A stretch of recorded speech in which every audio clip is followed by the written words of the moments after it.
ओम श्री गंगाईनाथाय नमः। जय श्री गुरुदेव, जय श्री दादा गुरुदेव जी।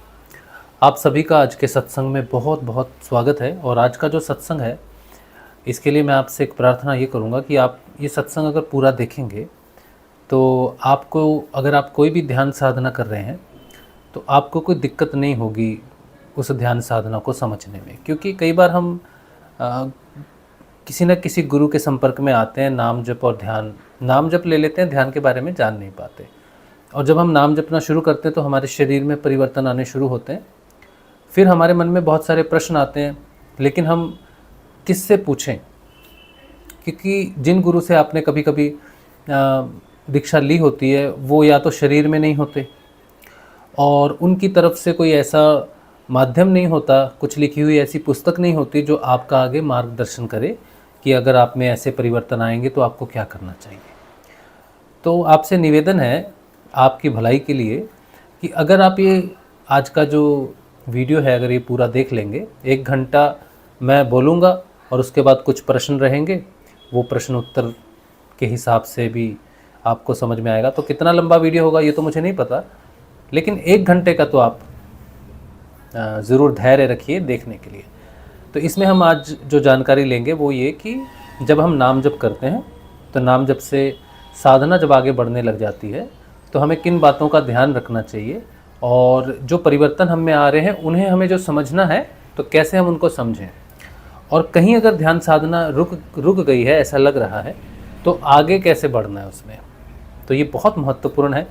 और ऐसा नहीं है कि मैंने ये जानकारी पहले नहीं दी है, अलग अलग तरीके से मैं देता रहता हूँ। हर महीने कोई ना कोई वीडियो ऐसा ज़रूर आता है जिसमें मैं साधना के बारे में बताता हूँ।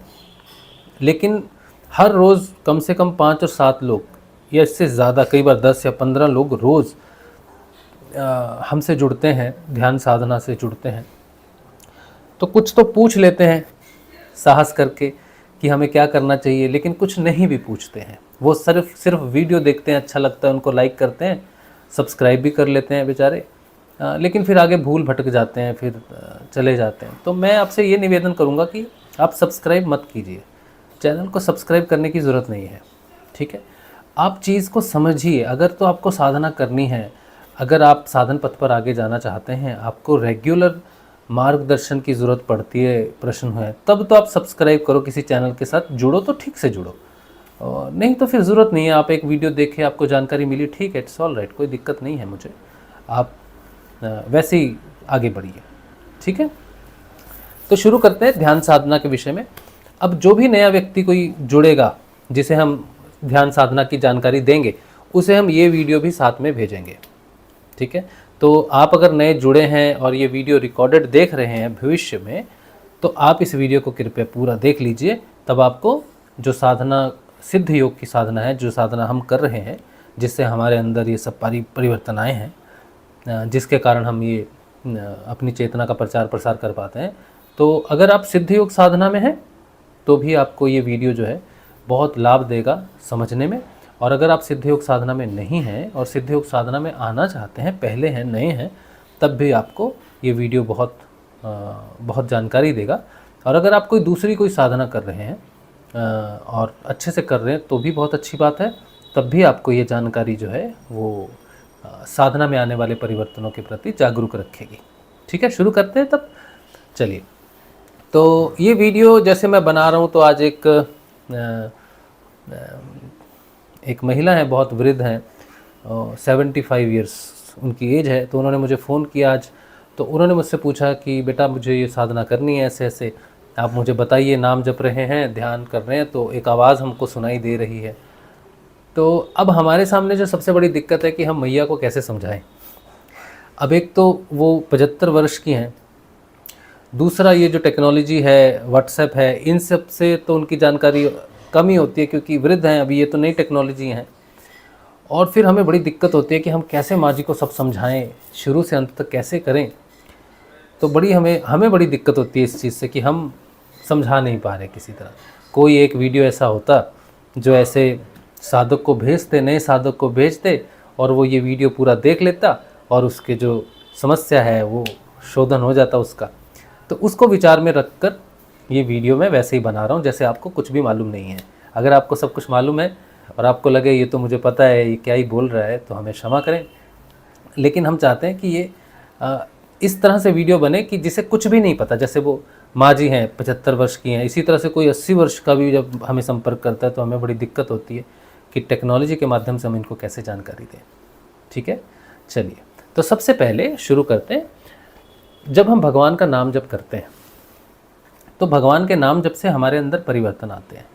हम किसी भी भगवान का नाम जप करें, चाहे राम जी का करें, कृष्ण जी का करें, राधा माता का करें, या हम किसी दूसरे धर्म में हैं जहाँ पर हमें अलग प्रकार से नाम जपना पड़ता है। सिखों में वाहे गुरु जी जप करते हैं, मुस्लिम में अल्लाह अल्लाह का जप करते हैं, या उनकी कोई आयत होती होगी वो पढ़ते होंगे, नमाज पढ़ते हैं।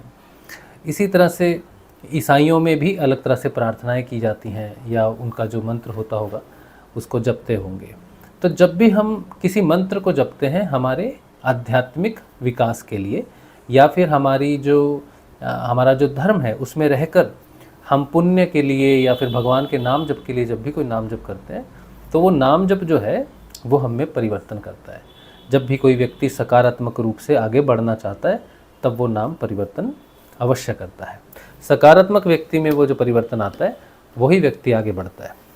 ठीक है, चलिए अब जब हम नाम जपना शुरू करते हैं तो हम घर बैठ के कभी कभी माला पर जप करते हैं, कभी कभी काउंटर पे जप करते हैं, और ऐसी स्थिति में हम सिर्फ भगवान से प्रेम होने के कारण हमें वो मंत्र कभी घर से मिलता है, कभी कोई किताब से मिल जाता है, कभी हम किसी मंदिर में चले जाते हैं वहाँ पर वो मंत्र मिल जाता है, कभी वो मंत्र बड़ा प्रमुख मंत्र होता है, पुराना मंत्र है, ओम नमः शिवाय है, गायत्री मंत्र है, राम जी का मंत्र है। इस तरह से अलग अलग मंत्र होते हैं जिन्हें हम अपनी मर्जी से अपनी इच्छा से जपना शुरू करते हैं। कुछ भोलेनाथ के मंत्र हो सकते हैं या कोई भी मंत्र होते हैं, तो हम अपनी इच्छा से मंत्रों को जपना शुरू कर देते हैं। कभी कभी हमें कोई गुरु मिल जाते हैं, हम कहीं जाते हैं, किसी शिविर में चले जाते हैं, किसी ऐसे अनुष्ठान में चले जाते हैं जहाँ पर हमें कोई बाबा जी मिल जाते हैं।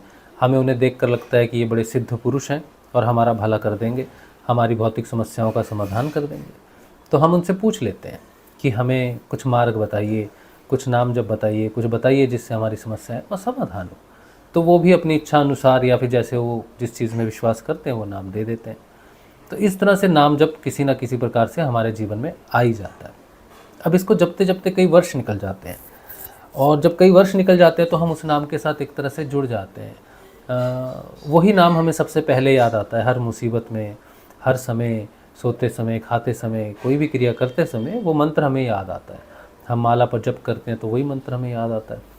अब जब तक वो याद आ रहा है, जप रहे हैं, तब तक तो ठीक है। और कभी कोई भौतिक इच्छा हुई तो भगवान को प्रार्थना की कि भगवान ऐसी हमारी दिक्कत है, हमें इस दिक्कत से निकालिए।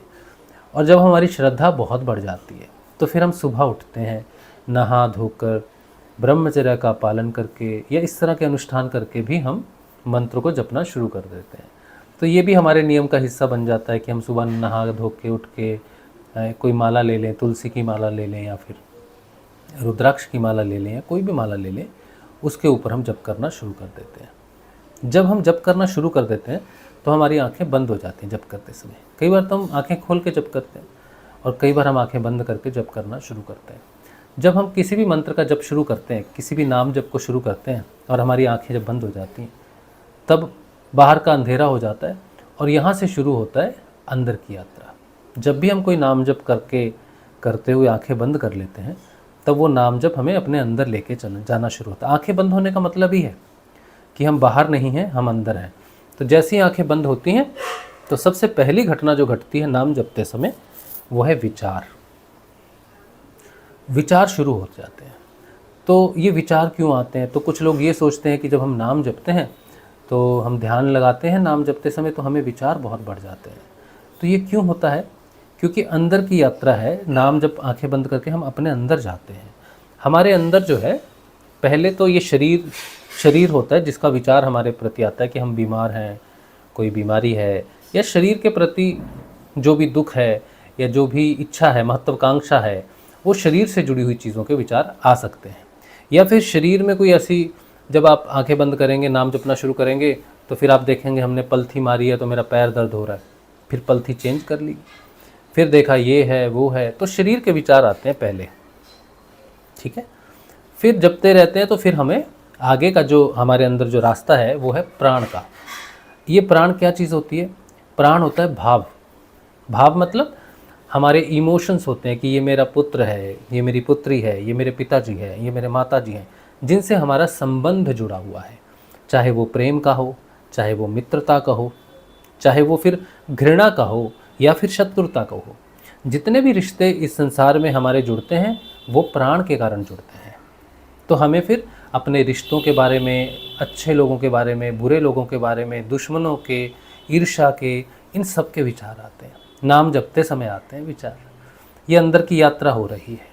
तो कई बार हम ये सोच लेते हैं कि हम नाम जपते जपते भी इतने उल्टे विचार क्यों आते हैं, हम किसी का बुरा क्यों सोच रहे हैं, हम किसी दुश्मन का बुरा क्यों सोच रहे हैं, ऐसे विचार हमारे मन में आते हैं। लेकिन होता इसलिए है क्योंकि हम अपने अंदर जा रहे हैं और प्राण जिससे जिससे जैसे जैसे जुड़ा हुआ है वैसे वैसे हमें उसके प्रति विचार आते हैं। तो किसी के प्रति कोई गलत विचार आता है, ईर्ष्या का, घृणा का कोई विचार आता है, तो चिंता नहीं करनी चाहिए, क्योंकि हम यात्रा कर रहे हैं अंदर की। फिर थोड़ा और अंदर बढ़ते हैं, फिर आता है मन। फिर मन के विचार शुरू होते हैं। मन के विचार कैसे होते हैं? इच्छाओं के होते हैं, महत्वाकांक्षाओं के होते हैं, और अपेक्षाओं के होते हैं, और कल्पना के होते हैं। तो हम कल्पना करते हैं कि मेरा घर हो, मैं क्या करूं। नाम हम जप रहे हैं लेकिन कल्पना के विचार चल रहे हैं, इच्छाओं के विचार चल रहे हैं। प्रेम किसी के प्रति है, उसके विचार हो सकते हैं, कैसे पाएं किसी को, नौकरी में तरक्की कैसे करेंगे, घर कैसे बनाएंगे, आज क्या करेंगे। तो मन में इस तरह के विचार, इच्छाओं से संबंधित और भविष्य से संबंधित जो आप करना चाहते हो उसके विचार आने शुरू हो जाते हैं। फिर आप थोड़ा और आगे बढ़ जाते हो। अच्छा, ये एक ही दिन में आप इतना आगे बढ़ जाओगे ज़रूरी नहीं है, क्योंकि आप तो हर रोज़ ध्यान कर रहे हो, हर रोज़ मंत्र जप कर रहे हो, तो धीरे धीरे किसी भी क्षेत्र का विचार आ सकता है। ज़रूरी नहीं है कि पहले शरीर का ही आए, फिर प्राण का ही आए, फिर मन का ही आए, ऐसा नहीं है। डायरेक्ट मन का विचार भी आ सकता है। तो जो विचार जिस समय जो ज़्यादा प्रबल होगा उस समय, मन प्रबल होगा तो मन, प्राण प्रबल होगा तो प्राण, शरीर में कोई समस्या होगी तो शरीर। और इसके बाद होता है बुद्धि। मन के बाद जो विचार आते हैं वो आते हैं बुद्धि के। एक मिनट।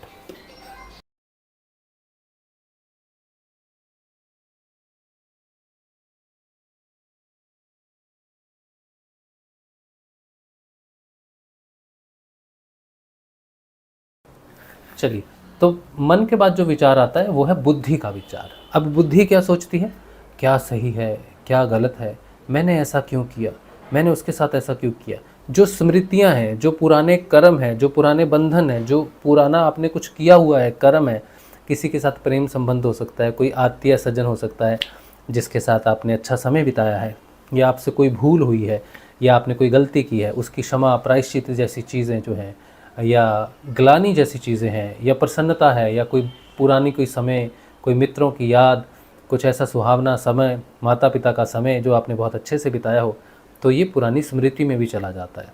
या फिर किसी कार्य को कैसे करना है, कोई नई प्लानिंग करनी है ध्यान के समय, मंत्र जप के समय, नई प्लानिंग, मैं बिजनेस ऐसे करूँगा, अगर ये करूँगा तो क्या हो सकता है, वो करूँगा तो कैसे होगा, आज मैं ऐसे करूँगा। तो ये विचार है। ये कब आते हैं? जब हम नाम जपते हैं, और नाम जपते जपते जब हमारी आंखें बंद हो जाती हैं तो हम अपने अंदर प्रवेश करने लग जाते हैं। तो ये 4 ऐसे स्तर हैं जिनसे विचार उत्पन्न होते हैं: शरीर, प्राण, मन और बुद्धि। ठीक है, ये चारों ही रहते हैं। हम नाम जपते रहते हैं और ये विचार कभी ना कभी किसी न किसी प्रकार से प्रकट होते रहते हैं। अब बात ये है कि हम तो नाम जप रहे हैं, माला पर जप रहे हैं, कुछ भी कर रहे हैं। अब यहाँ तक तो ठीक था, यहाँ तक कोई परिवर्तन शरीर में नहीं होता है, खाली विचारों तक रहता है। अब धीरे धीरे जब व्यक्ति सघन गहराई में जाना शुरू कर देता है, प्राण की गहराई में जाना शुरू कर देता है, या मन की गहराई में जाना शुरू कर देता है, तो फिर परिवर्तन होना शुरू हो जाता है। वो परिवर्तन कैसा है?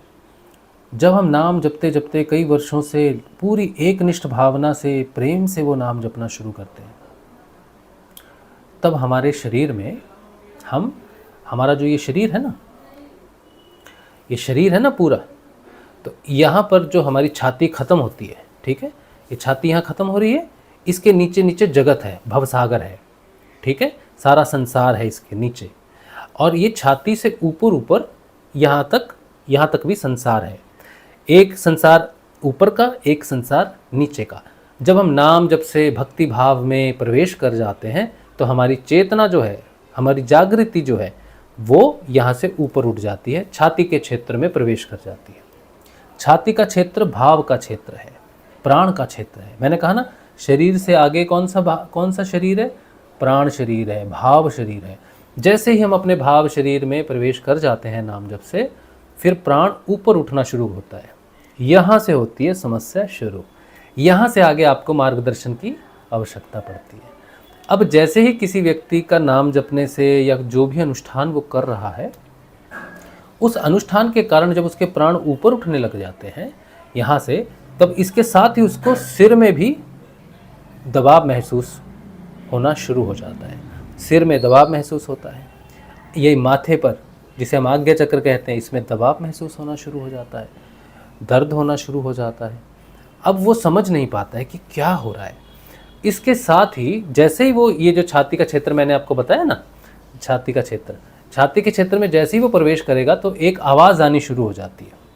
प्राण में, जगत में एक आवाज़ है, इसे बोलते हैं अनाहत। ये अनाहत चक्र है, अनाहत क्षेत्र है।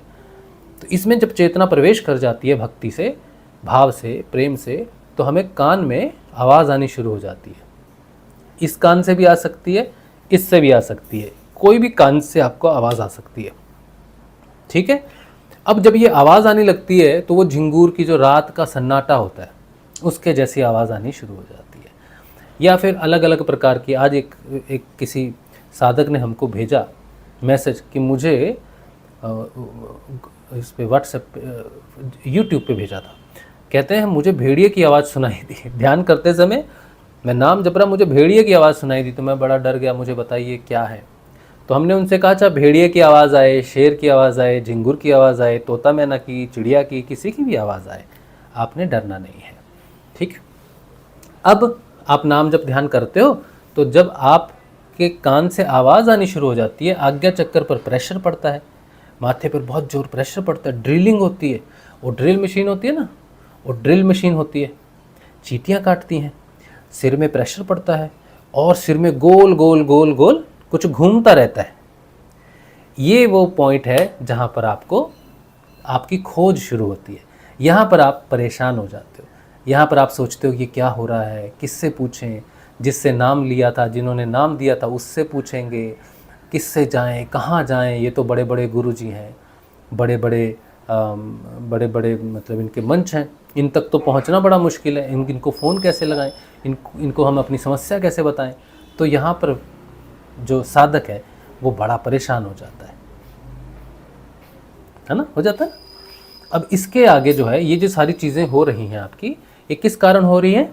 क्योंकि आपकी जो चेतना है वो इस क्षेत्र में, छाती के क्षेत्र में आ गई है। और छाती के क्षेत्र में हृदय होता है।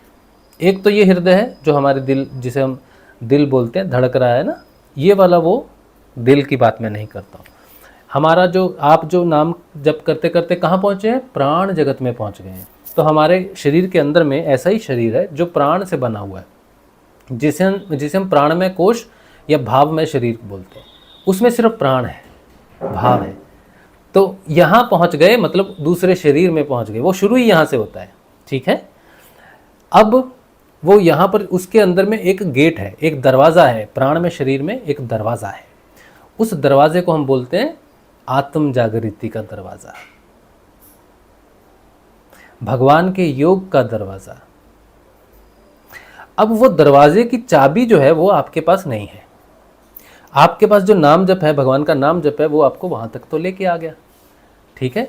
अब वो जो चाबी जिसे मैं बोलता हूँ, जिससे हृदय चक्र खुलता है, जिससे वो जो ऊर्जा सिर में घूम रही है, सिर में, माथे पे जो पिंच हो रहा है, या जो भी घटना माथे पर घट रही है, आपके दर्द हो रहा है या ड्रिलिंग हो रही है, चींटियाँ काट रही हैं, अब वो ऊर्जा इकट्ठी हो रही है, लेकिन उसको रास्ता नहीं मिल रहा कि वो किस जगह पर जाए।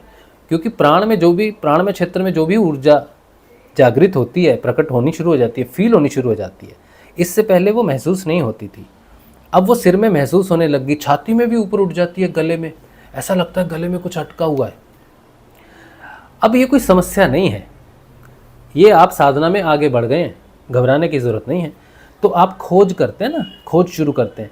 जब आप यहाँ पहुँच जाते हैं तो ईश्वर भी आपकी सहायता के लिए आपको मार्ग प्रदर्शित करता है। जैसे आपने ये वीडियो देख लिया है ना, यहाँ तक पहुँच गए ना, तो ये वीडियो भी आपने इसलिए देख लिया कि ईश्वर को मालूम है कि आप इस क्षेत्र में पहुँच गए हैं। अब आपको वो जो ऊर्जा इकट्ठी हो रही है सिर में, गले में, छाती में, उसके लिए एक द्वार खोलना है जिसके अंदर वो ऊर्जा प्रवेश कर जाए। तो वो दरवाज़ा कहाँ है? एक तो हृदय में है जहाँ पर आत्मा विराजमान है, जहाँ पर आप आत्म रूप से चेतन होने वाले हैं। और उस तक भी पहुँचने के लिए अभी आपको अपने अंदर प्रवेश करना पड़ेगा चेतना के माध्यम से। अभी तो आपने अंदर की ऊर्जा को जगाया है, लेकिन आप अभी अंदर नहीं हैं। आप कहाँ हैं? आप अभी बाहर हैं। आपकी चेतना, बाहर की चेतना का अर्थ होता है कि हम अपने आप को व्यक्तिगत रूप में ही जानते हैं कि मेरा ये नाम है, मेरे पिताजी का नाम है, मैं किसी का बेटा हूँ, मैं किसी की बेटी हूँ, किसी की माँ हूँ, किसी की दादी माँ हूँ, किसी का दादाजी हूँ, किसी का भाई हूँ, है ना। ये हमारी व्यक्तिगत चेतना है। अब हमें अंदर जाने के लिए जो मार्ग है, हृदय में प्रवेश करने के लिए जो मार्ग है, वो कहाँ से जाता है? व्यक्तिगत चेतना जो बाहरी मुखी होती है, उसको अंतर्मुखी जाने के लिए एक दरवाज़ा आज्ञा चक्र में होता है। प्रेशर पड़ रहा है ना यहाँ पर जोर पड़ रहा है ना। क्यों पड़ रहा है? ड्रिलिंग हो रही है। क्यों हो रही है? हम ड्रिलिंग क्यों करते हैं या किसी चीज़ पर प्रेशर क्यों डालते हैं? ताकि हम उसे खोल सकें, उस दरवाजे को खोल सकें।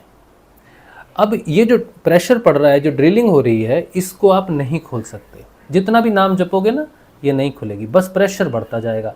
और जो कान से आवाज़ आ रही है वो बहुत तेज़ होती जाएगी, इतनी तेज़ हो जाएगी कि नॉर्मल लोग बात कर रहे हैं, आप कोई काम कर रहे हो, बाज़ार में हो, तब भी सुनाई देगी। और ये आवाज़ जब बहुत तेज़ हो जाती है तो फिर जीवन में परेशानी होने लग जाती है। फिर हम सोचते हैं डॉक्टर को दिखाते हैं, सिर में इतना कुछ घूम रहा है, MRI करवा लेते हैं। आज एक फ़ोन और आया था, वो बोले कि मेरे को ऐसे सिर में ना ऊर्जा घूम रही है, तो मैं न्यूरोलॉजिस्ट के पास जाकर चेक करवाना चाहती हूँ कि मेरे सिर में कुछ हो गया है क्या। तो मैंने उन्हें बताया कि तुमने ऐसे ऐसे नाम जपा, गुरुजी का ध्यान किया, अब ये घूम रही है ऊर्जा, तो तुम्हें डर लग रहा है ना, तो कुछ नहीं है। तो आगे का मार्ग मैंने उन्हें बताया कि आगे जो है ध्यान करना पड़ेगा गुरुजी का, तो ये ऊर्जा अपने आप सेटल हो जाएगी। तो इस तरह से बहुत लोग जो है वो फ़ोन करते हैं घबरा के, समझे। अच्छा, अब ये जो दरवाज़ा है यहाँ पर जो प्रेशर पड़ रहा है आगे चक्कर पर, इसको खोलेंगे कैसे? जितना नाम जपोगे ना उतना प्रेशर पड़ेगा, लेकिन खुलेगा नहीं, समस्या बढ़ती जाएगी, परेशान हो जाओगे। अब इस स्थिति में भगवान आपकी मदद करने के लिए आपको ऐसी जगह ले जाते हैं जहाँ पर आपकी समस्या का समाधान हो। जैसे कि ये वीडियो है, इस वीडियो में आपको पता चलेगा कि अब आपको गुरु चाहिए, इसके आगे आप बिना गुरु के नहीं जा सकते हैं। ये दरवाज़ा खोलने वाली शक्ति गुरु है, ठीक है, और कोई इस दरवाजे को नहीं खोल सकता है। अब प्रश्न ये उठता है कि मेरे तो गुरु है, आप कहेंगे ना कि नहीं, मैंने नाम जपा, मैंने गुरु जी का नाम जप के ही जपा, हम तो गुरु जी के अधीन है। अब कुछ लोग कहते हैं कि हमारा कोई गुरु नहीं है, कुछ लोग कहते हैं कि गुरु जी से नाम तो लिया था किसी से, लेकिन अब वो जीवित नहीं है, हमारा मार्गदर्शन कैसे हो, हमें तो मालूम भी नहीं क्या करना है आगे। तो समस्या ये है कि चाहे गुरु हो चाहे गुरु ना हो, आप इस यहाँ तक पहुँच गए हैं, इस वीडियो तक पहुँच गए हैं, इस जानकारी तक पहुँच गए हैं, तो अब आपको इस वीडियो में वो गुरु मिल जाएंगे जो आपके इस आज्ञा चक्र के द्वार को खोल सकते हैं, ठीक है। अब करना क्या है इससे आगे? आपको यहाँ तक पहुँच गए, अब क्या करना है वो ध्यान से सुनिए। हम आपको ये वीडियो तो भेजे ही हैं, इसके साथ ही हमने आपको एक लिंक भी दिया है जिसमें हमने आपसे ये कहा होगा कि आप इस लिंक पर क्लिक करेंगे तो आपको एक वेबसाइट खुल जाएगी। उस वेबसाइट में गुरुजी का पहला एक वीडियो आता है 30 मिनट का, उसमें आप वो पूरा गुरुजी का एक ऑडियो सुन लीजिए, ठीक है। वो सुनने से आपकी गुरुजी के साथ जानकारी हो गई, उसे आप दीक्षा मान लीजिए, ठीक है। दीक्षा लेना कोई ऐसा नहीं है कि दीक्षा ले ली तो पता नहीं क्या करेंगे, क्या देना पड़ेगा, कितना धन देना पड़ेगा। कोई धन आपको देना नहीं पड़ेगा, कहीं भी आना नहीं पड़ेगा, कहीं भी जाना नहीं पड़ेगा, कोई खाना पीने में बदलाव नहीं करना है, सुबह नहाना है, जल्दी उठ के इसे करना है, नहीं, कोई ज़रूरत नहीं है। ब्रह्मचर्य का पालन आवश्यकता नहीं है, कोई त्याग करना है, कोई ज़रूरत नहीं है। संन्यास लेना है, कोई ज़रूरत नहीं है। कपड़े कोई ढंग ऐसे पहनने हो जो साधकों के हो, कोई कंठी माला पहननी हो, कुछ भी नहीं है, कुछ भी नहीं है। अंदर की यात्रा में कुछ भी नहीं लगता है, और अंदर की यात्रा वही करवा सकता है जो आपके अंदर है। तो अंदर आप क्या लेके जाओगे बताइए? अंदर कुछ भी लेके नहीं जा सकते। इसीलिए अब इस साधना में जो हम आपको बताएंगे, जो आपको आगे लेके जाएगी, इसमें आपको कुछ भी बदलाव जीवन में नहीं करना है। ठीक, जैसे हो वैसे ही करना है। और ध्यान के लिए आप किस उम्र में हो, छोटे बच्चे हो, गर्भवती हो, बहुत बुजुर्ग हो गए हो, 90 साल के हो, 200 साल के हो, बैठ नहीं सकते हो, है ना, कोई दिक्कत नहीं है, कोई दिक्कत नहीं है। लेटकर भी ध्यान किया जा सकता है, सोफे पर बैठकर भी ध्यान किया जा सकता है, बिस्तर पर लेटकर भी ध्यान किया जा सकता है। कोई बीमारी है, कोई भी बीमारी है, कोई भी, उसमें भी नाम जप और ध्यान किया जा सकता है, कोई रिस्ट्रिक्शन नहीं है। अब करना क्या है, तो गुरु जी का एक वीडियो सुन लिया आपने, ठीक, उसी के साथ एक और लिंक आपको मिलेगा, उसमें गुरु जी की तस्वीर भी मिल जाएगी आपको। वहाँ से तस्वीर को डाउनलोड कर लेंगे और उसकी एक फ़ोटो बनवा लेंगे जाके, ठीक है। फ़ोटो बन गई, गुरु जी का आवाज़ सुन लिया, गुरु जी का चेहरा भी देख लिया।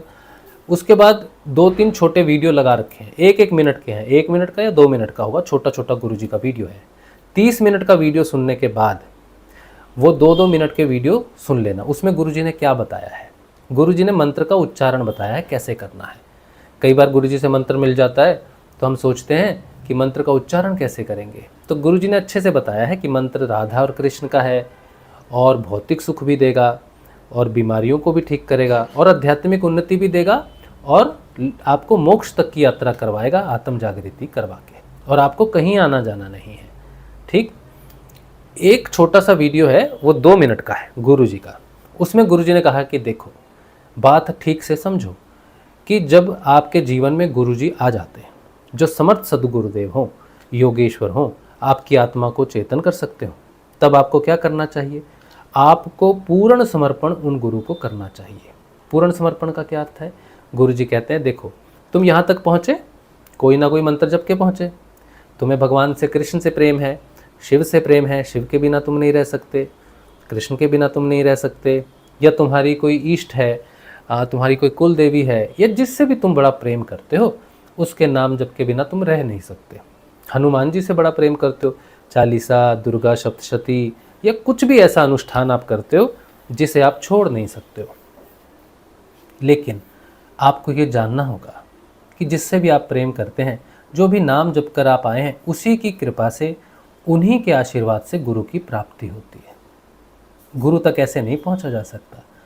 अब जब आप गुरु जी के पास पहुंच जाते हैं तो अपने इष्ट को, अपने देव को, अपने भगवान को नमस्कार करना चाहिए, उनको धन्यवाद करना चाहिए, और उनकी आज्ञा लेनी चाहिए कि हे परमपिता, हे परमेश्वर, हे देव, हे भगवान, हे देव, हे देवी, आपकी कृपा से मुझे गुरु की प्राप्ति हो गई है। अब मैं गुरु के बताए अनुसार साधना करना चाहती हूँ। अब आप मुझे आज्ञा दीजिए कि मैं केवल गुरु के बताए हुए मंत्र को ही उनके बताए अनुसार जप सकूं, और उनके बताए अनुसार ही साधना में कर सकूं। इस तरह से आपको अपने देव से, अपने भगवान से प्रार्थना करनी चाहिए, वहाँ से आपको आशीर्वाद मिल जाएगा इस तरह से। अब गुरु जी कहते हैं अब आपको एक ही मंत्र जपना है। ये पूरे सत्संग का ये सबसे महत्वपूर्ण बिंदु है। अब आपको केवल एक ही मंत्र जपना है। सुबह उठो, जितने बजे भी उठो, नहाओ धो, कुछ भी करो, लेकिन मंत्र अब आपको एक ही जपना है जो गुरु जी बताते हैं। अगर आप ऐसा करोगे तो आपका आज्ञा चक्र पे जो प्रेशर पड़ रहा है, सिर में जो ऊर्जा घूम रही है, वो द्वार खुल जाएगा। ठीक है, वो द्वार जैसे ही खुल जाएगा, आप व्यक्तिगत चेतना, आप अंदर प्रवेश कर जाओगे। कहाँ पहुँचोगे? अनाहत क्षेत्र में। पहले आप भक्ति करते करते, नाम जपते जपते नीचे से अनाहत चक्कर में पहुँच गए, जहाँ अपने ऊर्जा को जगा दिया, अनाहत नाद को जगा दिया। अब गुरु का ध्यान करते करते या गुरु की आज्ञा का पालन करके नाम जप करते करते यहाँ से आप व्यक्तिगत चेतना के रूप में अंदर घुस गए। तो ऊर्जा और व्यक्तिगत चेतना दोनों मिल गई। हाँ, मिल गई ना। अब यहाँ हृदय है, ये वाला हृदय नहीं, एक और हृदय है अंदर। प्राणमय हृदय, उसका दरवाज़ा खुलेगा। अब जैसे ही आप अंदर प्रवेश करोगे ना, तो यहाँ से यहाँ तक की यात्रा आसान नहीं है। यहाँ पर प्रकट होता है मृत्यु भय, साधक को मृत्यु भय प्रकट हो जाता है, यमराज का डर लगने लग जाता है। यमराज ये, क्योंकि ये जो दिशा है यहाँ से यहाँ तक, ये यम की दिशा है, यानी कि दक्षिण दिशा है, ठीक है। तो चेतना यहाँ से यहाँ जब जाती है तो दक्षिण दिशा की तरफ जाती है, यम की तरफ जाती है व्यक्तिगत चेतना। और व्यक्तिगत चेतना जो है वो यमपुरी से आगे नहीं जा सकती, है ना। जब भी कोई व्यक्ति मर जाता है तो यमपुरी में जाके उसको जला देते हैं, उससे आगे तो नहीं जाता व्यक्ति, है ना। तो जीते जी शरीर में रहते हुए जब चेतना यमपुरी की तरफ जानी शुरू करती है तो यम का भय प्रकट होता है। ये अंध गुफा है, अंधकार से भरी हुई गुफा है। जब आप गुरुजी का ध्यान करते हो, ये खुल जाता है ना द्वार, तो अंदर जाते हो तो गुरुजी नज़र नहीं आते। नज़र क्या, उनका वो फील ही नहीं होते कि वो गुरु है भी कि नहीं है। पता नहीं मैं कहाँ फंस गया, मुझे इतना डर क्यों लग रहा, बड़ा भय लगता है। ध्यान में जैसे ही बैठोगे वैसे ही लगेगा कि कोई मार देगा, मर जाएंगे, ये हो जाएगा, वो हो जाएगा, तो ध्यान में डर लगना शुरू हो जाता है। तो इस डर से कभी भी डरना नहीं चाहिए डर से डरना नहीं चाहिए। गुरु पर पूर्ण विश्वास रखना चाहिए कि यहाँ तक लेके आया है तो आगे भी लेके जाएगा। जब दृढ़ भाव से बैठे रहोगे, ध्यान में आंखें नहीं खोलोगे, तो वो हृदय चक्र खुल जाता है, हृदय का द्वार खुल जाता है। यहाँ से शुरू होती है आत्म यात्रा। यहाँ से जो यात्रा शुरू होती है वो फिर भगवान के साथ यहाँ योग हो जाता है। यहाँ से सुषुम्ना नाड़ी में प्रवेश हो जाता है आपका, हृदय द्वार खुल जाता है, आत्म चेतना प्रकट हो जाती है और सुषुम्ना नाड़ी में आप प्रवेश कर जाते हैं, ठीक है। और सुषुम्ना नाड़ी जो हृदय से जुड़ी है वो सीधा नीचे जाती है मूलाधार चक्र में। फिर मूलाधार से होती हुई स्वाधिष्ठान, मणिपुर, अनाहत चक्र, कंठ चक्र और आज्ञा चक्र पर पहुंचती है। यहाँ पर योग होता है भगवान का। जिस दिन आपका हृदय द्वार खुल जाएगा उस दिन जितना भी प्रेशर आज्ञा चक्र पर पड़ रहा है सारा रिलीज हो जाएगा, खत्म हो जाएगा। ड्रिलिंग बंद हो जाएगी, चींटियों का काटना बंद हो जाएगा, जो सिर में जो ऊर्जा घूम रही है वो भी गायब हो जाएगी। बस यही एकमात्र सल्यूशन है, यही एकमात्र मार्ग है। इस आज्ञा चक्र पे जो परेशानियां हो रही हैं, इस सिर के अंदर जो ऊपर जो कुछ भी घूम रहा है, इन सब की परेशानियों का एकमात्र मार्ग और सल्यूशन और उत्तर है हृदय द्वार का खुलना। इसके अलावा कोई मार्ग नहीं है। और एक मार्ग कौन सा है कि हम साधना छोड़ देते हैं, नाम जप छोड़ देते हैं, डर जाते हैं, भाग जाते हैं। तो वो ऑब्वियसली नाम जब छोड़ दोगे, सब छोड़ दोगे, तो वो सारी ऊर्जा, जितनी ऊर्जा है वो व्यय हो जाएगी और ख़त्म हो जाएगी, शेष हो जाएगी। आपका उद्धार नहीं होगा, आप वापस जीवन के चक्र में फंस जाएंगे। फिर जीवन में कोई समस्या आएगी, फिर भगवान का नाम जप करोगे, लेकिन डर लगेगा। पहले ऊर्जा उठी थी बहुत, सिर में घूमती थी, नाद आता था, मैं क्या करूं, जपूं कि नहीं जपूं। भगवान का नाम लेने से डर लगेगा आपको, लेकिन भगवान का नाम लेने से डरना नहीं है आपको। उसका मार्ग आगे प्रशस्त है कि हृदय द्वार खोलो, गुरु के पास पहुंचो, गुरु की आज्ञा का पालन करो। गुरु ही इष्ट है, गुरु ही देव है, गुरु ही भगवान है, गुरु ही सब कुछ है। जब गुरु ही एकमात्र सब कुछ हो जाते हैं तब वो हृदय द्वार खुल जाता है। आज्ञा चक्र के साथ ही कुछ दिनों में, 4-5 दिनों में हृदय द्वार भी खुल जाता है। और जो नाद सुनाई दे रहा है, बहुत तेज सुनाई दे रहा है। अब गुरु जी जब आपके जीवन में आएंगे, जब हम आपको ये जानकारी देंगे, तब भी तो आपको नाद सुनाई दे रहा है ना।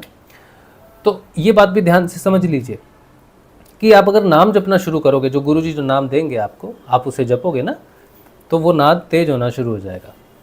आप कहेंगे नाद तेज हो रहा है, तो उसके लिए क्या करना है आपको, क्योंकि आपने गुरु जी का नाम अभी नया नया सुना है ना, तो आपको थोड़े दिन तो जपना ही पड़ेगा, महीना, 2 महीने, 3 महीने उसको जपना पड़ेगा, ताकि नाम के साथ आपका थोड़ा परिचय हो जाए, नाम जो है वो आपको अपना अपना लगे। तो उसके लिए आपको नाम तो जपना पड़ेगा कुछ दिन, ठीक है।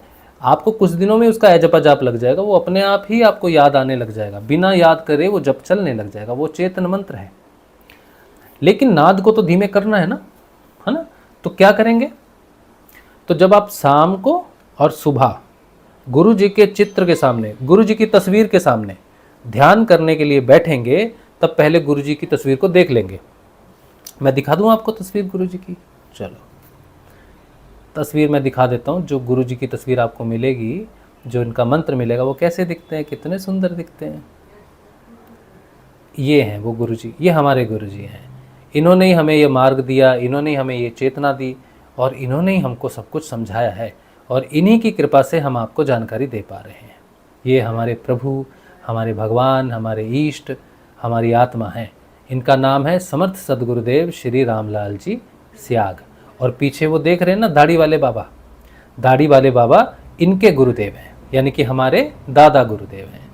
ठीक है, देख लिया गुरु जी को अच्छे से, वीडियो स्टॉप करके भी देख सकते हैं, निहार सकते हैं अच्छे से। चलिए, तो ये हमारे गुरु जी हैं। अब ये भी बताएंगे गुरु जी की परंपरा कहाँ से कैसे आए, गुरु जी ये भी बता देंगे आपको। पहले आप अपनी समस्या का समाधान जान लीजिए।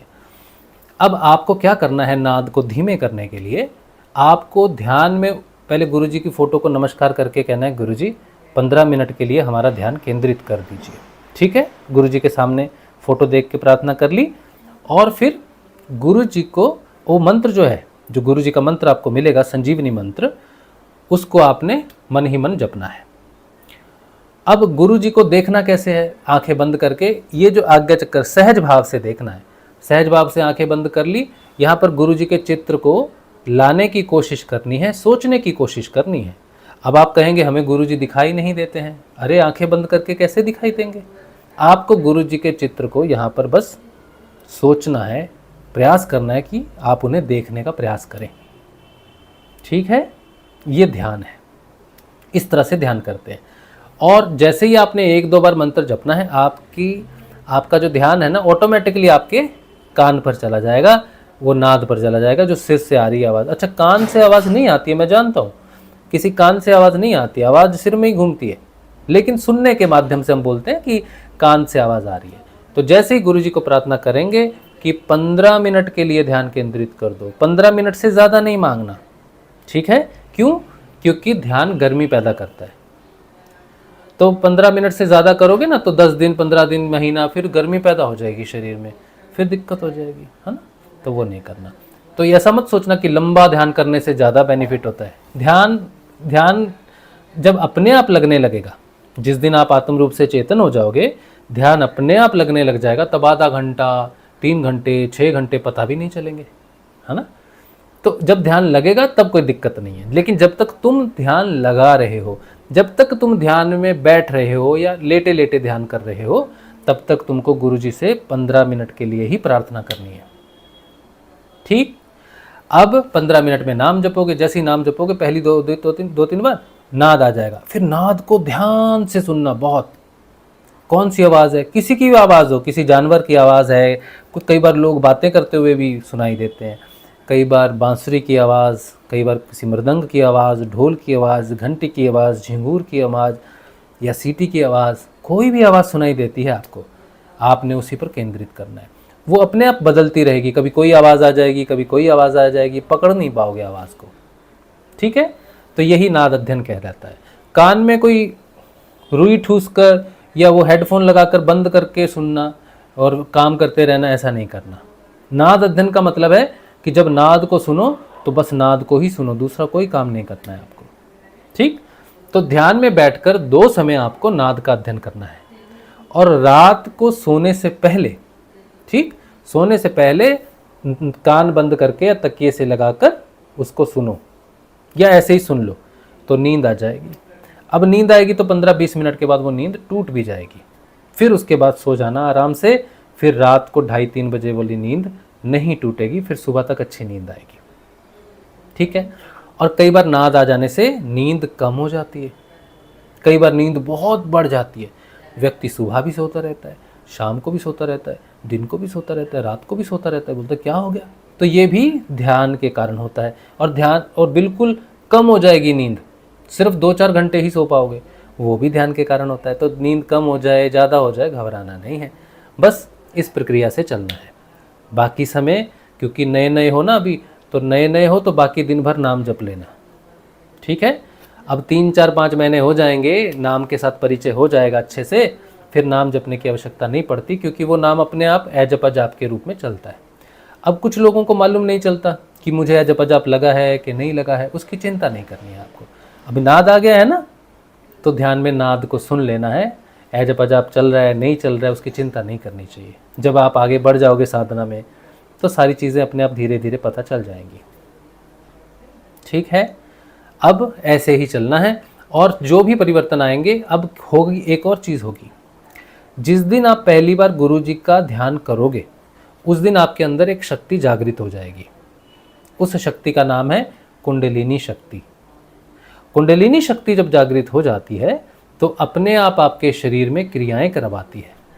सबसे साधारण और सबसे पहली और महान क्रिया जो है वो क्या है कि जब हम ध्यान करेंगे पहली बार तो हमारा शरीर पीछे जाएगा, ऐसे ऐसे पीछे जाएगा और लेट जाएगा, पीछे पड़ा रहेगा शरीर वैसे ही। वो भी कुंडलिनी क्रिया है, अच्छी क्रिया है। कई बार आप ध्यान करने बैठोगे आपका सर आगे जाएगा और ये माथा जो है ज़मीन के साथ लग जाएगा, ये भी क्रिया है। कई बार क्या होगा, ऐसे ऐसे धीरे धीरे शरीर ऐसे ऐसे घूमेगा, तो डरना नहीं, ये भी कुंडलिनी की क्रिया है। ठीक, कई बार गर्दन घूमती है, ये भी कुंडलिनी क्रिया है।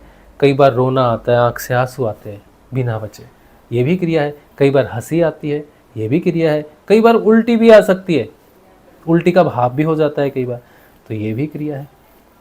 उबासी आती है, नाम जब से उबासी आएगी, ये भी क्रिया है। कभी कभी कंठ हिलता है नाम जपते समय, ये भी क्रिया है। जीभ मुड़ जाती है पीछे, तालू में टच हो जाती है पीछे, वो भी क्रिया है। तो जो क्रिया की आवश्यकता आपको होगी वो क्रिया आपको होने लग जाएगी, घबराना नहीं है। ठीक है, तो 15 मिनट में वो क्रिया होके बंद हो जाएगी और नॉर्मल हो जाएंगे। अब इसके साथ ध्यान ये रखना है कि जब हम कुंडलिनी योग में आते हैं, गुरुदेव जी के सिद्ध योग में आ जाते हैं, जिस योग की जानकारी मैंने आपको दी है, इसमें आपको प्राणायाम अलग से नहीं करना है। ठीक है, क्यों नहीं करना है? क्योंकि प्राणायाम कुंडलिनी स्वयं करवाती है। हम जब समर्पण करते हैं ना गुरुदेव को, तो हम 4 चीज़ों का समर्पण करते हैं, शरीर, प्राण, मन और बुद्धि। प्राण से प्राणायाम है। तो जब हम पूर्ण रूप से समर्पण करते हैं नाम जप को, तो जब हम ध्यान में बैठेंगे तो हमें वही क्रिया होगी। अगर हम प्राण समर्पित करेंगे तो कुंडलिनी प्राणों की क्रिया करवाएगी, आपको अपने आप करवाएगी, आपको नहीं करनी है। ठीक है, तो इस तरह से कुंडलिनी के प्रति विश्वास रख के आप आगे बढ़ो।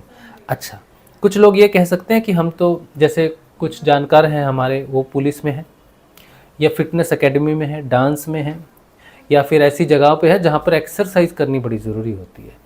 तो एक्सरसाइज कर सकते हैं, रनिंग कर सकते हैं, जिम कर सकते हैं, जुम्बा कर सकते हैं, डांसिंग कर सकते हैं, या थोड़ा केंद्रित आप ध्यान, जब आप सुबह प्राणायाम करोगे ना उठ के, तो प्राणायाम मत करो, बस गुरुजी के ध्यान में बैठ जाओ, अपने आप प्राणायाम आपको हो जाएगा। अलग से प्राणायाम करने की ज़रूरत नहीं पड़ती। अब जो गुदा मार्ग होता है, लेटरिन का मार्ग जो है, वो अपने आप ऐसे ऐसे करेगा, है ना। जिसको प्रेशर होता है, हाई प्रेशर, लो प्रेशर, तो उसका गुदा मार्ग ऐसे ऐसे करता है, वो क्रिया है, उसे अश्वनी मुद्रा बोलते हैं। वो अपने आप होगी, आपको वो करने की ज़रूरत नहीं है। ठीक है, और कभी गुदा मार्ग जोर से बंद हो जाएगा, उसे मूल बंद कहते हैं, वो भी अपने आप होता है। कभी पेट अंदर चला जाता है बिल्कुल, उसे उड्डयन बंद कहते हैं। कई बार गला ऐसे चिपक जाएगा, छाती फूल जाएगी, गला चिपक जाएगा, उसे बोलते हैं जालंधर बंद। तो ये बंद हैं, अपने आप लगेंगे। फिर कुछ मुद्राएं होंगी, अपने आप लगेंगी। कुछ मुद्राएं हैं, ऐसे एक मुद्रा है, ये हो सकती है, और भी बहुत सारी मुद्रा है, कमल मुद्रा है, शंख मुद्रा है, ये मुद्रा है, वो मुद्राएं हैं, वो सब मुद्राएं भी आपको अपने आप लगेंगी। फिर धीरे धीरे आप आगे बढ़ोगे तो आसन भी अपने आप शिफ्ट हो जाएगा आपका, है ना।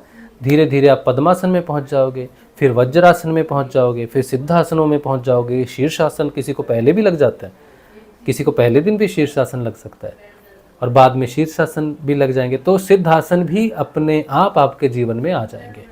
तो किसी भी प्रकार का क्रिया योग आपको नहीं करना है। ठीक है, जो होगा अपने आप होगा। आपने केवल गुरुदेव जी द्वारा बताया नाम जप करना है और उनकी तस्वीर का 2 समय ध्यान करना है।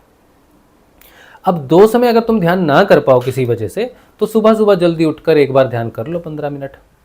और अगर एक बार भी समय नहीं मिल रहा, कभी कि नहीं किया ध्यान, तो कोई बात नहीं है, नाम जप करते रहना। ठीक है, और नाम जप करने से नाद प्रकट होगा, या नाद पहले से आया तो अच्छी बात है, ध्यान के समय नाद को सुनना। अगर आपके नाम जपने से नाद बहुत तेज होने लग जाए तो समझ जाना कि अब नाम नहीं जपना है। यही संकेत है एकमात्र। जैसे ही नाम जपोगे नाद तेज हो जाएगा, तो समझो कि अब सिर्फ नाद को ही सुनना है। सुबह सुनना है ध्यान में, शाम को सुनना है ध्यान में, और रात को सोने से पहले सुनना है। बस काफ़ी है, काफ़ी है। 5-6 बार 6-7 बार ध्यान नाद सुनो, ज़रूरत नहीं है उसकी। ठीक है, ज़रूरत नहीं है उसकी। और एक समय तो ऐसा आता है कि नाम भी नहीं जपना पड़ता, नाद भी नहीं सुनना पड़ता, अपने आप ही बैठने से ध्यान लग जाता है। तो ये बात है। तो इसके आगे जब आप यहाँ तक पहुँच गए हो तो गुरुदेव रामलाल जी स्याग के साथ आप आगे पहुँचोगे तो पूरी जानकारी मिलती रहेगी। ये पूर्ण दीक्षा है, सिद्ध योग की दीक्षा है, सहज योग है, समर्पण का योग है, पूर्ण योग है। इसमें दूसरी बार दीक्षा की आवश्यकता नहीं पड़ती। जैसे जैसे चेतना डेवलप होती जाएगी वैसे वैसे आप आगे बढ़ते जाओगे। और इसका अंतिम लक्ष्य क्या है? मोक्ष, मुक्ति, पूर्ण चेतना, पूर्ण जागृति। और ये किसके लिए है? ये गृहस्थ जीवन के लिए है। जो गृहस्थ में रहते हैं, शादी करना चाहते हैं, बच्चे करना चाहते हैं, है ना, अपने जीवन को जीना चाहते हैं, उनके लिए है। संन्यास के लिए भी है। सन्यासी भी कर सकते हैं, कोई भी कर सकता है। कहने का मतलब ये है कि इसको करने से कोई वैराग्य नहीं आएगा, जीवन को छोड़ के जाना नहीं पड़ेगा। अपने प्रियजनों को, आत्मीय सज्जन को, अपनी पत्नी को, पति को, बच्चों को, परिवार को, घर को, धन को, संपत्ति को छोड़कर जाना नहीं पड़ेगा। आप संसार में रहकर मोक्ष प्राप्त कर सकते हैं। संसार के मध्य से ये मार्ग है। संसार छोड़ दोगे तो मार्ग नहीं मिलेगा, संसार के मध्य से मार्ग मिलेगा। घर में कितना भी क्लेश हो, उस क्लेश के मध्य में उतना ही बड़ा मार्ग है। इसीलिए क्लेश से भागना नहीं। कोई घर में अवरोध पैदा करता है नाम जप में, ध्यान में, तो खुश हो जाना, क्योंकि जहां अवरोध होता है वहां मार्ग बहुत बड़ा खुलता है। प्रहलाद, पिताजी विरोध करते थे उनके कि तो 5 साल में भगवान की प्राप्ति हो गई। तो आपके घर में कोई विरोध करे, डिस्टर्ब करे, तो उस डिस्टर्बेंस में, उस विरोध में ध्यान लगा के बैठ जाना, तेजी से आगे बढ़ोगे आप। लेकिन भागना नहीं, बाहर शांति की खोज में मत भागना। बाहर की शांति से कोई लाभ नहीं, अंदर शांति होनी चाहिए। नाम जप से, ध्यान से धीरे धीरे आपके अंदर क्रियात्मक बदलाव आएगा। फिर जब आत्मा चेतन हो जाएगी, फिर आपका गुणात्मक बदलाव आएगा। आपका तमोगुण छूट जाएगा, फिर रजोगुण भी छूट जाएगा, फिर सतोगुण भी छूट जाएगा। फिर आप गुणातीत हो जाओगे, इंद्रियातीत हो जाओगे, और फिर आपका न जन्म है न मृत्यु है। एक ही जन्म में आप अपने मोक्ष पद को प्राप्त कर सकते हैं। गीता वाला निष्काम योग है, निष्काम योग जो भगवान ने कहा है, समर्पण योग है ये। ठीक, साधना की जानकारी हो गई, दिक्कत नहीं होनी चाहिए। अब गुरु जी के बारे में थोड़ी बात जान लो।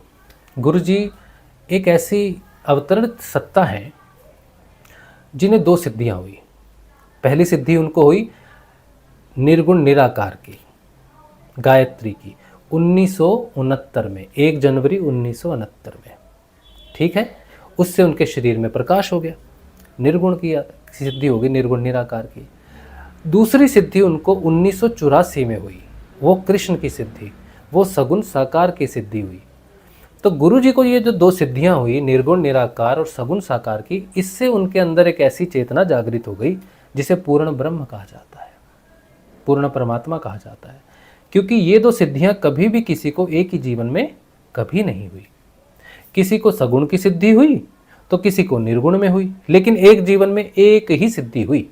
लेकिन गुरु भगवान को ये 2 सिद्धियां एक साथ एक ही जीवन में हो गई, जिससे उनकी जो तस्वीर है वो चेतन हो गई।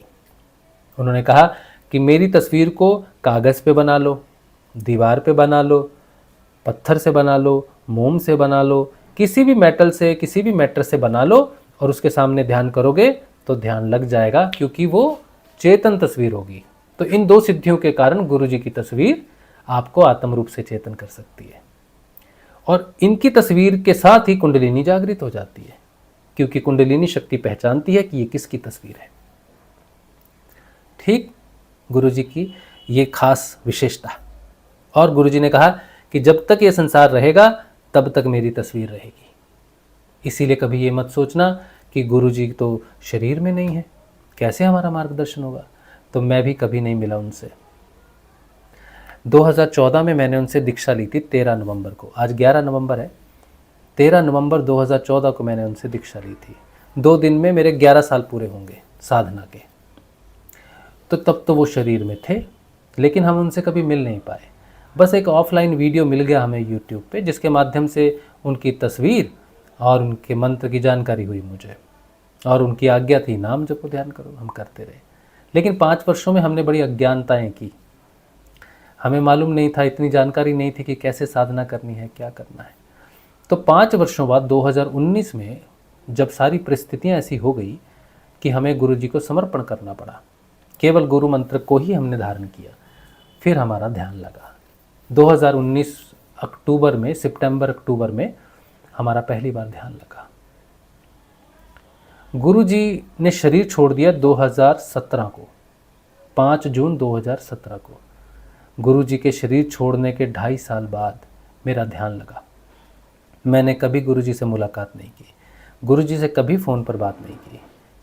जब वो मुझे योग प्रदान कर सकते हैं तो सभी को कर सकते हैं। इसीलिए कभी भी आपके मन में ये दुविधा नहीं आनी चाहिए, ये शक नहीं होना चाहिए, किसी तरह का शंका नहीं होनी चाहिए कि मेरा होगा कि नहीं होगा। ज़रूर होगा। तुम सच्चे हो तो तुम्हारे अंदर गुरुजी नाम जप से शब्द रूप से प्रकट हो जाएंगे। वो शब्द ब्रह्म है और शब्द में चेतन है, अपनी तस्वीर में चेतन है। अगर साधना बिल्कुल समझ में ना आए, क्या करना है क्या नहीं करना है, तो भी उनकी तस्वीर को अपने मंदिर में रख लेना। सुबह शाम उनको नमस्कार और प्रार्थना करना कि गुरुजी हमारा मार्गदर्शन करो। इस भाव से भी गुरुदेव से जुड़ जाओगे और आगे का मार्गदर्शन होता रहेगा। ठीक है, तो ये गुरुजी के बारे में कुछ जानकारी। अब गुरुजी को जो कुछ भी मिला वो कहाँ से मिला? गुरुजी का नाम है बाबा श्री गंगाई नाथ जी। गंगाई नाथ जी योगी हुए, और ये जो पंथ है इसे आई पंथ कहते हैं, क्योंकि हर साधना का एक पंथ होता है। तो हमारा जो पंथ है साधना का, उसे आई पंथ कहते हैं।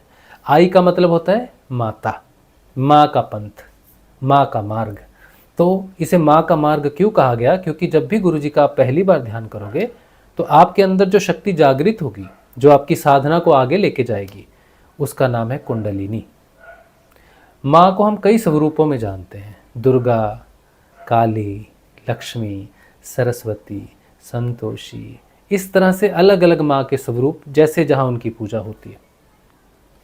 उन सब स्वरूपों का शक्ति स्वरूप, मूल स्वरूप हर प्राणी के अंदर होता है, वो कुंडलिनी कहलाता है, कुंडलिनी शक्ति कहलाता है।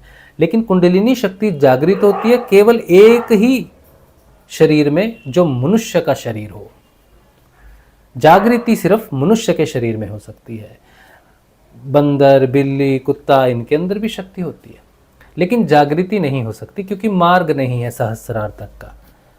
जो पशुओं का, पक्षियों का मार्ग होता है, वो मूलाधार तक उनका जो सबसे उच्चतम चक्र है वो मूलाधार है। मूलाधार से आगे उनकी रास्ता नहीं है उनके शरीर में।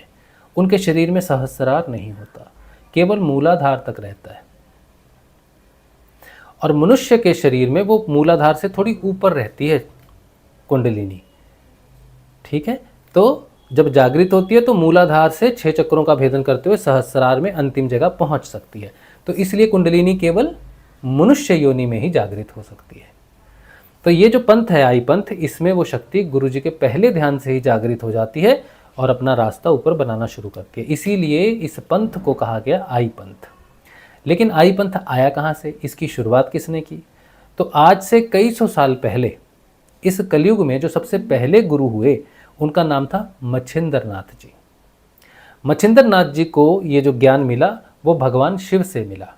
भगवान शिव जब माँ पार्वती को अमर कथा सुना रहे थे, अमर होने का ज्ञान दे रहे थे, तब मच्छिंद्रनाथ जी को भी वो ज्ञान प्राप्त हो गया। मच्छिंद्रनाथ जी को ये कहा गया कि आपको जो ज्ञान मिला है, कलयुग में इसके आने का समय नहीं है, इसीलिए आप इसे गुप्त रखिए।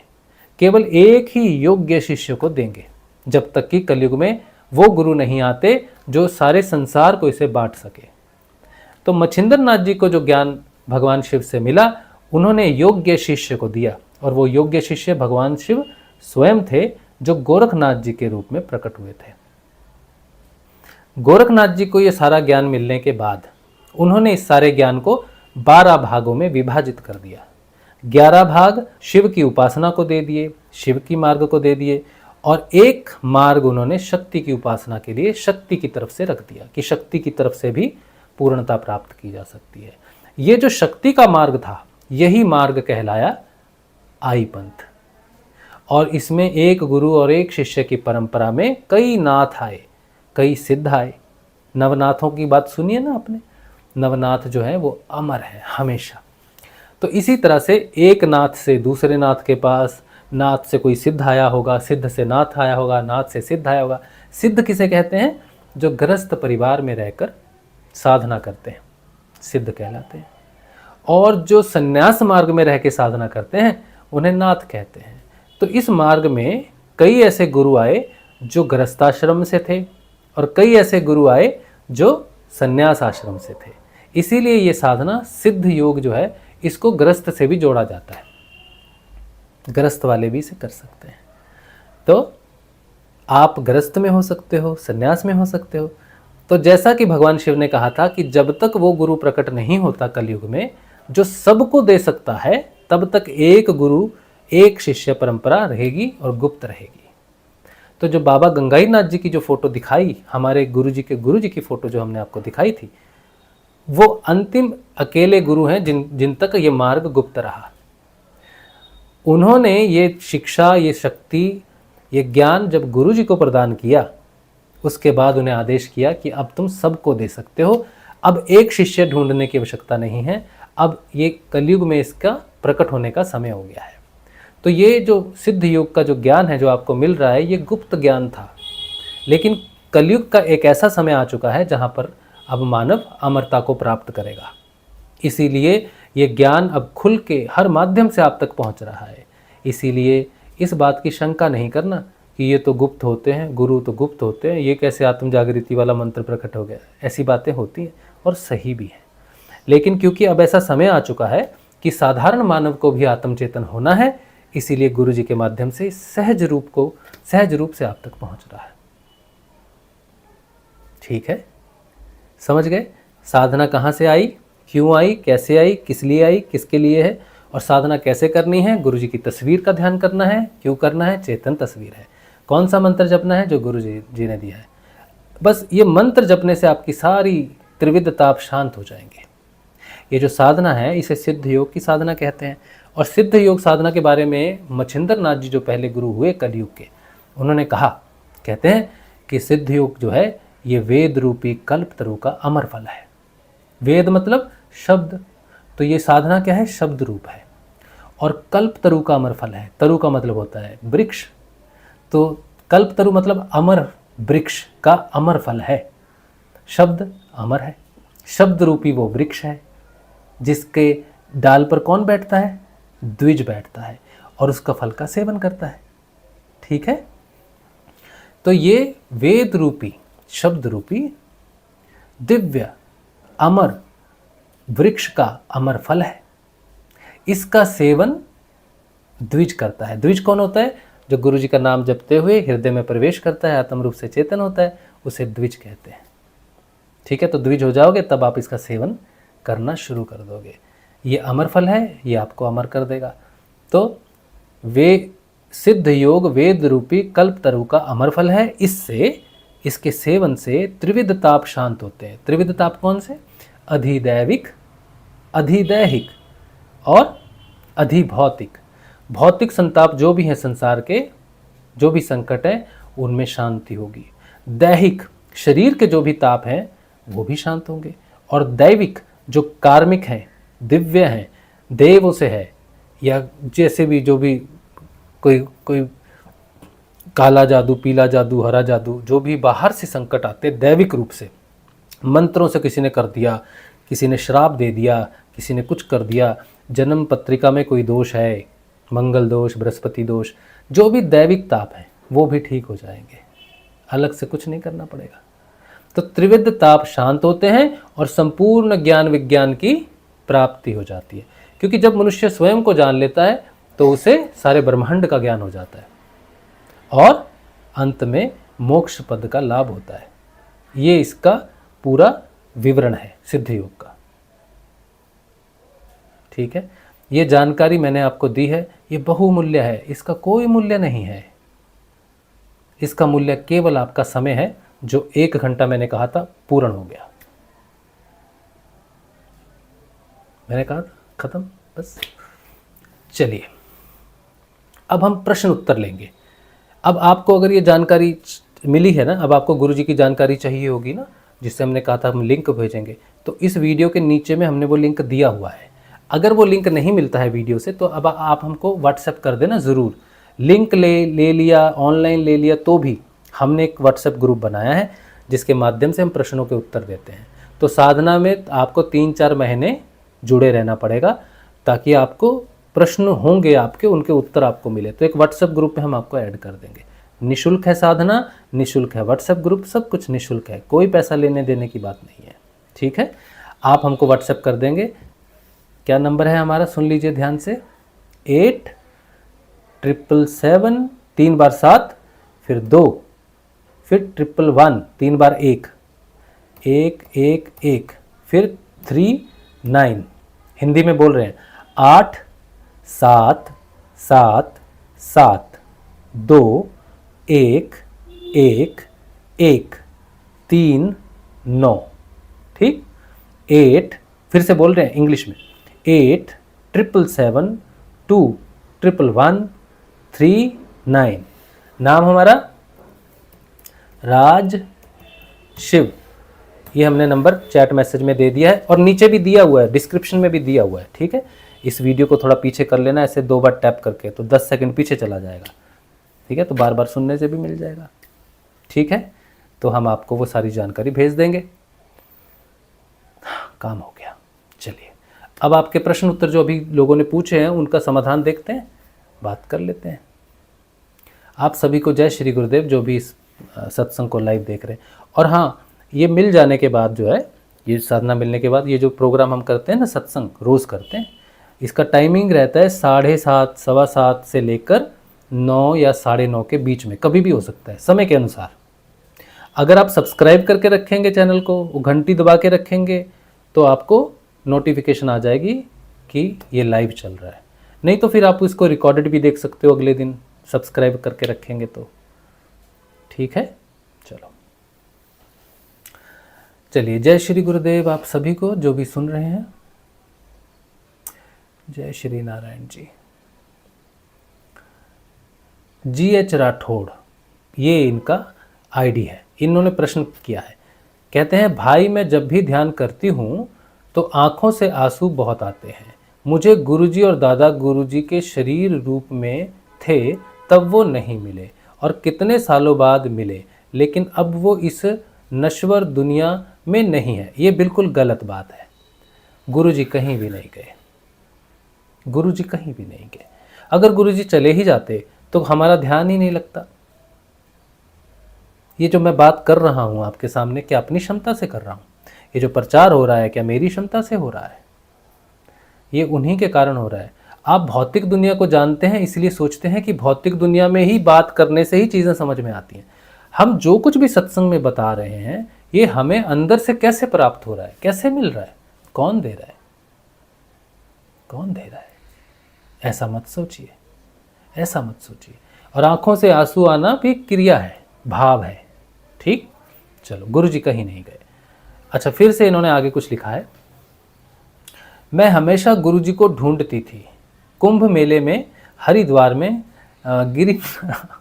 गिरिनार, जूनागढ़ में, मेरे हृदय से एक ही आवाज़ आती थी, यह तुम्हारे गुरु नहीं हैं और वो जीवित नहीं हैं। बहुत सालों बाद मिले तो उनसे मिलना नहीं हुआ है। अब उनको याद करके पूरा दिन आँखों से आंसू नहीं रुकते हैं। अफसोस होता है मेरा जीवन विफल हो गया। गुरुदेव को मिले बिना मेरे आंसू बंद हो जाएं। जय गुरुदेव। ऐसा इन्होंने लिखा है। लेकिन मेरी बहन, बड़े ध्यान से मेरी बात सुनना।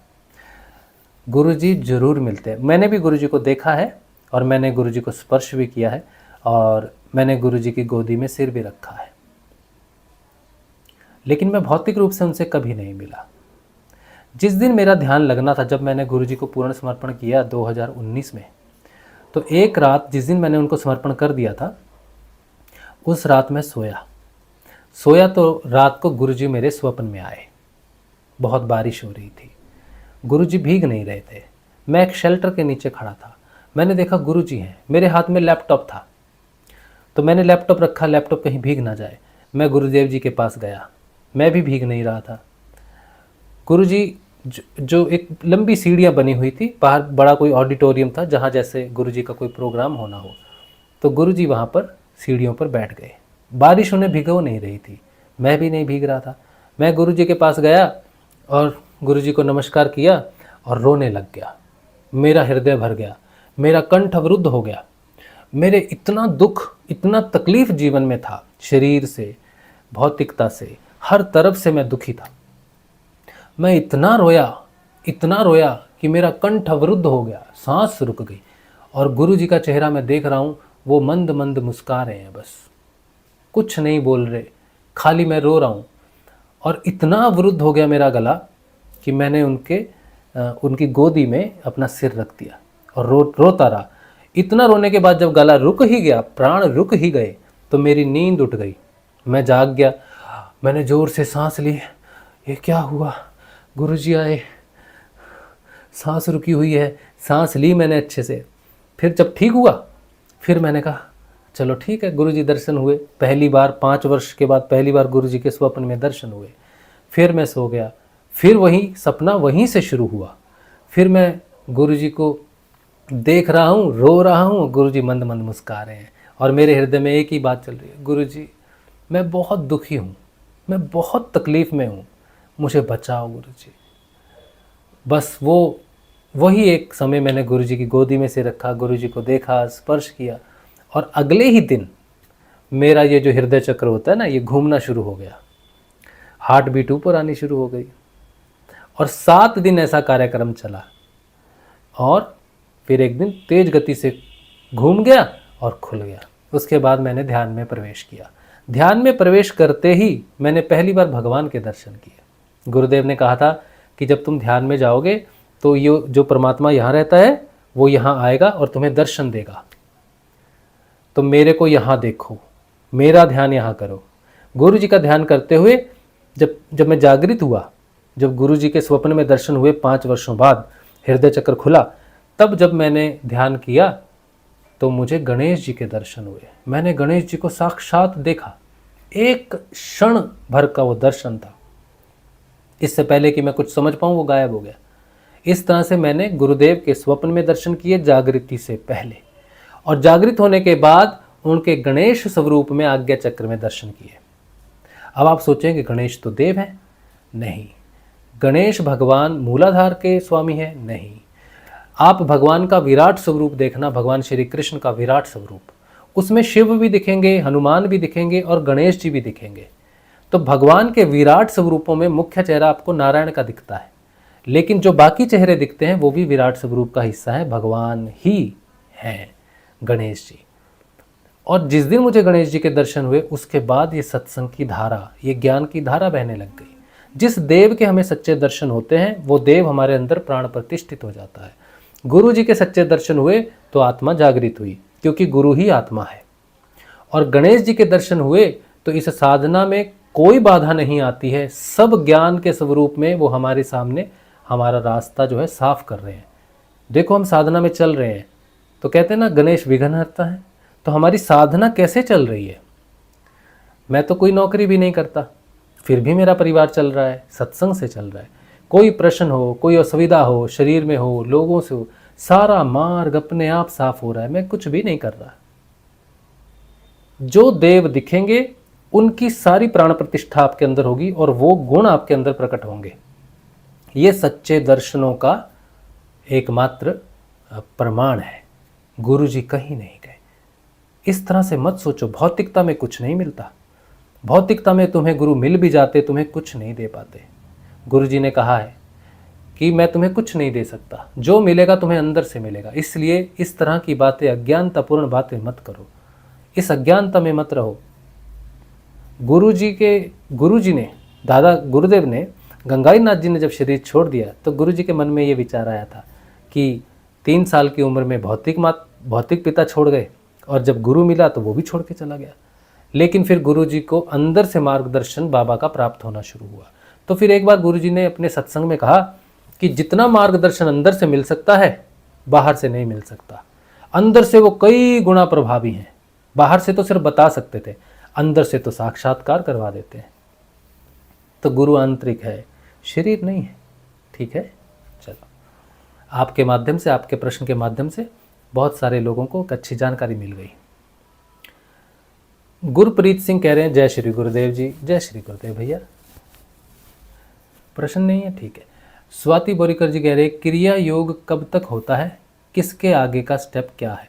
क्रिया योग अनंत तक चलता है। जब तक आपकी पूर्णता नहीं होती, जब तक आपका योग पूर्ण नहीं होता, तब तक क्रिया योग चलता रहता है।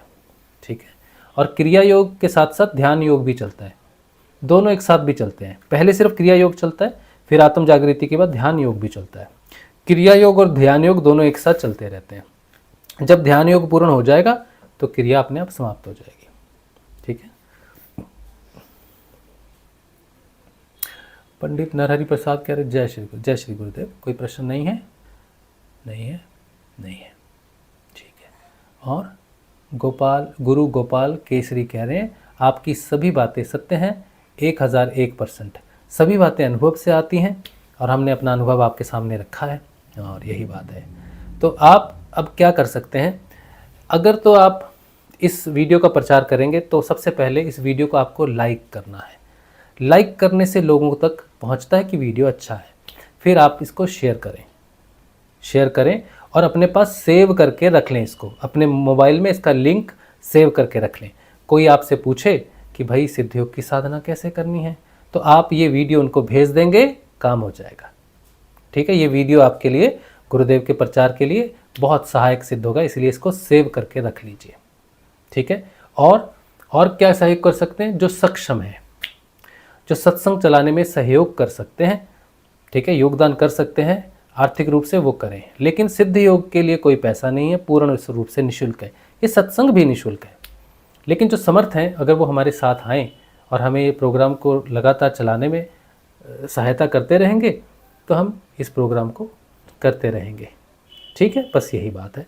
और सहयोग के लिए भी हमने जो नंबर दिया है वही हमारा नंबर है। ठीक है, बाकी सब कुछ निःशुल्क है, कोई दिक्कत नहीं है आपको। तो ये रहा सत्संग आज का, और मुझे उम्मीद है कि सत्संग ज़्यादा लोगों तक पहुँचे, लोग सिद्ध योग से जुड़ें और अपने आत्म जीवन में आत्म साक्षात्कार करें। ऐसी हमारी शुभकामना है। आज का सत्संग भगवान श्री गुरुदेव के श्री चरणों में रख देते हैं। कल मिलेंगे, कल के ध्यान में और कल के सत्संग में। जय श्री गुरुदेव, जय श्री दादा गुरुदेव जी।